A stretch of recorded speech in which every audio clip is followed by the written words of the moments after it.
이전 영상에서 전생 트라우마의 영향에 대해 깊이 있게 파악하기 위해 환생 시스템에 대해 다루었습니다. 전생 트라우마 구조를 본질적으로 이해하고 싶으신 분들은 설명란의 이전 영상을 먼저 시청하시고 이번 영상을 보시면 좋습니다.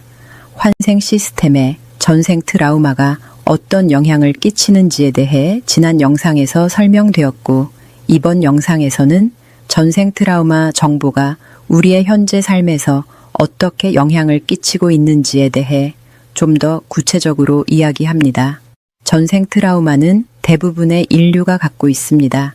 설령 영혼의 상태나 의식의 단계의 차이가 있더라도 지구상에서 삶을 경험한 인류 영혼들에게는 예외 없이 그 조각들이 존재합니다. 특히 지난 영상에서 언급된 자동 공명되는 환생 시스템에 속한 영혼일 경우 이 트라우마가 강렬하게 존재합니다. 자동 공명이 아닌 의식적 선택과 설계가 포함되는 환생 시스템에 속한 영혼일 경우 이 조각들이 통합될 수 있는 기회를 빠르게 통과하는 경우가 많습니다. 보통 이런 경우 유년 시절부터 중년 전까지 스스로 그 해결 기회를 갖고 통합해내고 이후부터는 자신의 본질적 상태로 들어서는 경우가 많습니다. 그런데 이 차이를 본질적인 영혼의 높고 낮음으로 이해해선 안 됩니다. 이전 삶에서 너무 강렬한 경험, 통과하기 너무 과부하인 체험 때문에 이 트라우마에 갇히는 경우도 있기 때문입니다. 그래서 전생 트라우마는 그 크기와 깊이만 다를 뿐 반드시 현재 삶에 나타나 통합될 기회를 갖게 됩니다. 그런데 이것을 많은 경우 과거 생의 나의 잘못이라고 오해하는 경우가 꽤 있습니다. 이 트라우마란 내가 잘못을 저지르고 벌을 받는 것과 전혀 상관이 없습니다.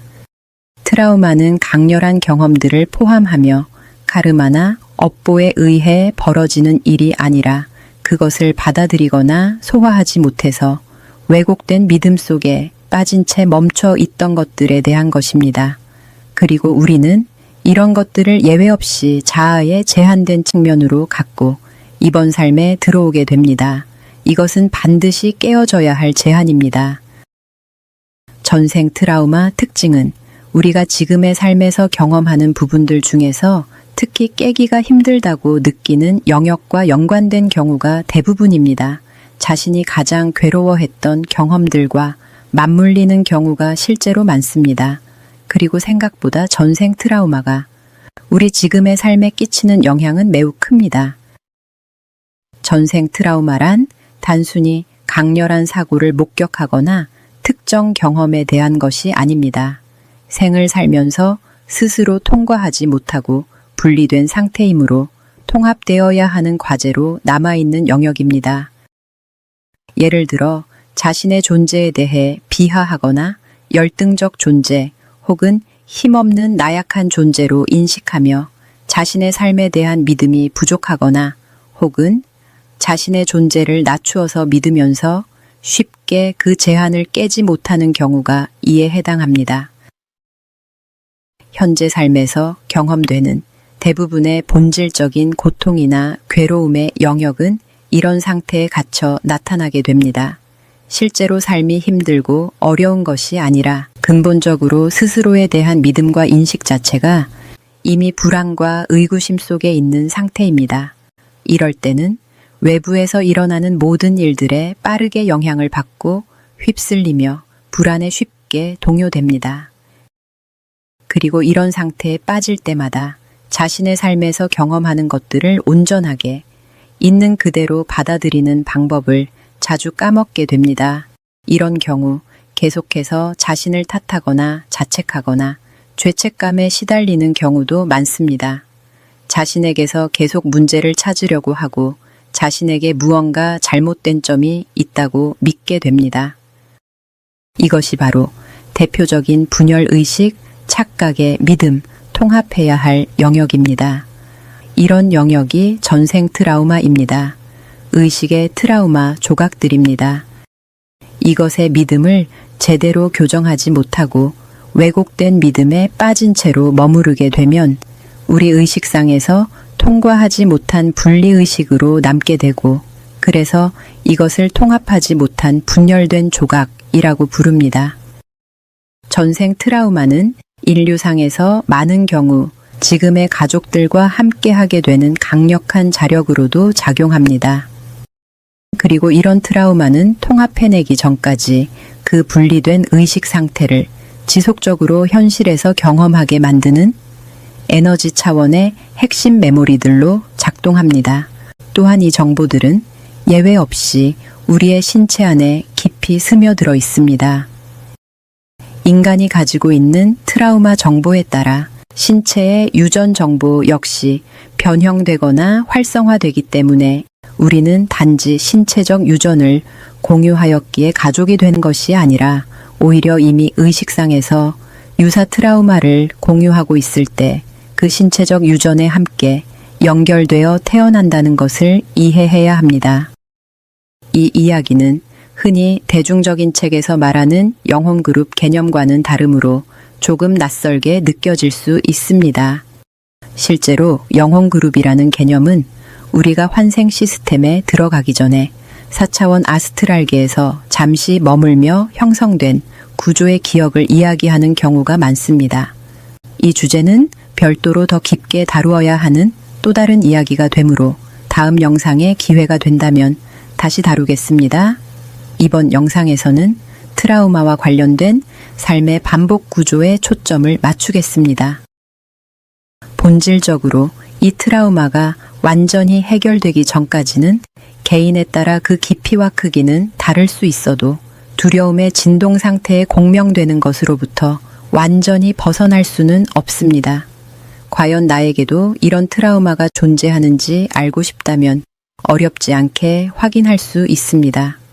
반복되는 꿈, 장면이 바뀌더라도 비슷한 감각과 감정을 일으키는 꿈, 예외 없이 바로 선명하게 반응하는 신체 반응, 현실에서 마치 짜여진 극본처럼 반복되어 나타나는 것들. 이런 것들은 트라우마가 있다는 것을 계속해서 알려주는 신호들입니다. 트라우마가 존재하는 한 자연스럽게 두려움에 공명하는 순간들을 갖게 됩니다. 그리고 이 두려움이 계속되거나 반복적으로 드러나는 한 우리의 의식은 진정한 존재에 대한 발견에 도달하는데 항상 한계를 가질 수밖에 없습니다. 그래서 트라우마를 본질적으로 해결하지 못하면 의식상에서 본질적 통합과 확장이 어렵기 때문에 왜 자꾸만 나는 반복적으로 되돌아가는 것 같고 비슷한 것에 머무를까? 라는 질문을 낳게 합니다.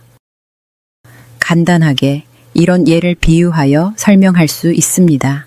우리 현실 삶에서도 만일 어떤 사람이 물에 대한 트라우마가 있다고 했을 때 이 사람이 그 물에 대한 트라우마를 극복하지 못하는 한 이번 삶에서 물과 관련된 영역은 언제나 피해야 할 영역이 됩니다.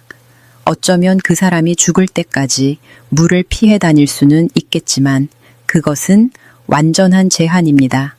물에 대한 트라우마를 극복하여 피할 필요 없는 상태가 되었을 때 이 사람에게는 제한을 깨고 진짜 자유로 통합하는 상태가 됩니다.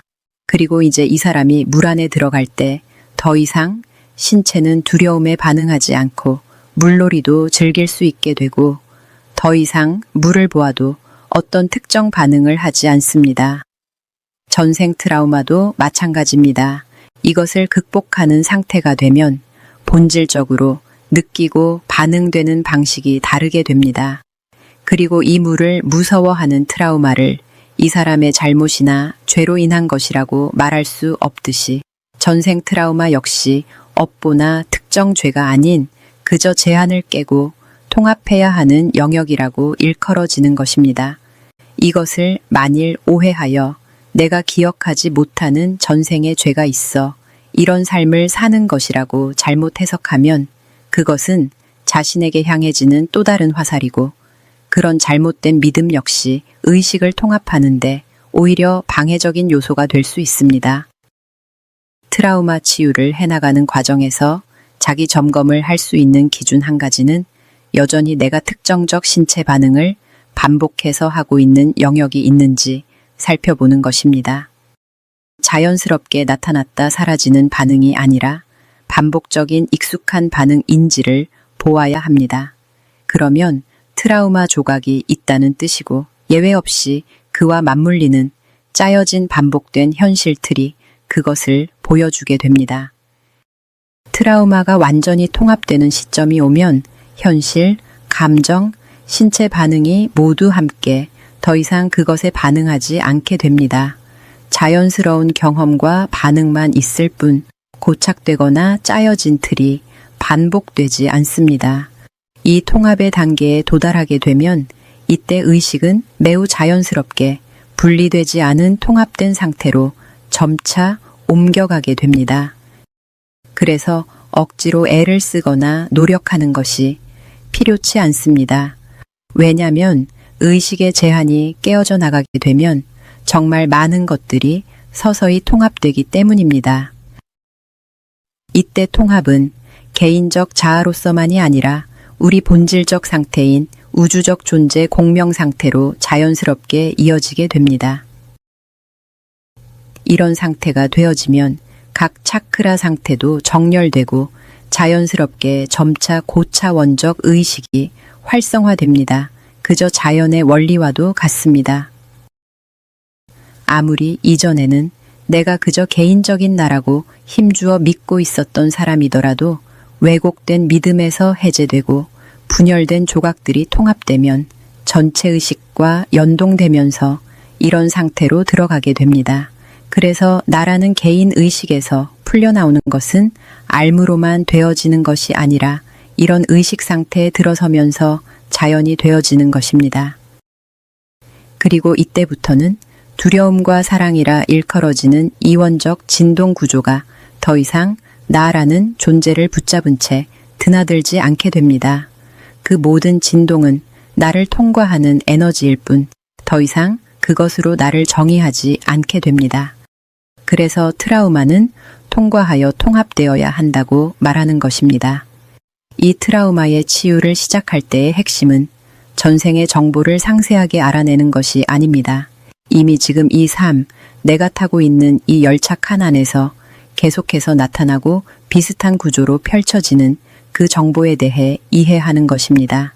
이미 이 생에서 드러난 것들입니다. 이미 반복되고 있고 내가 쉽게 해결할 수 없다고 느껴지는 부분들이며 벗어나기 어렵다고 느끼는 감정과 반응들, 그것들이 바로 전생 트라우마의 실체입니다. 이번 영상은 퀀텀 워크샵사에서 제공하는 전생 트라우마 자가치유 워크북에서 제공된 내용을 기반으로 제작되었습니다. 자가치유 중에 개인적으로 혼돈되는 부분들을 질문할 수 있는 관련 이벤트가 있어 설명란에 첨부합니다. 현재 저자가 직접 질문에 답변을 제시해주고 있습니다. 다른 분들에게 주어진 답변이더라도 비슷한 영역의 혼돈을 해결하는데 조금이라도 도움이 되었으면 합니다. 현재 트라우마 자가치유 과정에 계신 분들에게 좀 더 깊이 있는 도움이 되기를 바랍니다. 시청해 주셔서 감사합니다.